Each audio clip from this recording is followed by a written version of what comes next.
როგორ უნდა გაწმინდო, რომ ამდენი ჭუჭყი ამოიღო, ახლა გაჩვენებ ყველაფერს. ჩემ ბინაში დივანია, რომელიც დიდი ხანია არ გაწმენდილა და გადავწყვიტე ქიმწმენდის აპარატი მექირავებინა და ჩემი ხელით მე თვითონ გამეწმინდა ყველაფერი. ახლა თავიდან ბოლომდე გაჩვენებთ, რომ პროცედურას ვატარებ მხოლოდ მე. ყოველგვარი დახმარების გარეშე. სპეციალური ფხვნილი, რომელიც უნდა გახსნათ წყალში, უნდა გადაანაწილოთ დაბინძურებულ ზედაპირზე. თუ ჩემ რჩევას გაითვალისწინებთ, სასურველია გააჩეროთ რამდენიმე წუთი. ხსნარიც კარგად გადაანაწილეთ და მხოლოდ ამის შემდეგ დაიწყეთ ამოტუმბვა.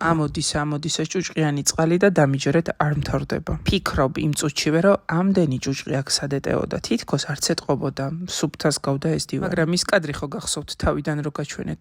ზუსტად ამ დივანი და სავარძლებიდან ამოვიდა. ახლა ყველაზე მთავარი კითხვა, დივანი შრება ძალიან სწრაფად, განსაკუთრებით ასეთ სიცხეებში. და მოდით ვუპასუხოთ ყველაზე აქტუალურ კითხვას. რა დრო დაჭირდება ასეთი დივანის და სავარძლების გაწმენდას? ჩემ შემთხვევაში ეს იყო დაახლოებით 40 წუთი. ბევრ რჩევებს ვიძლევი და ამიტომ ერთსაც გეტყვით.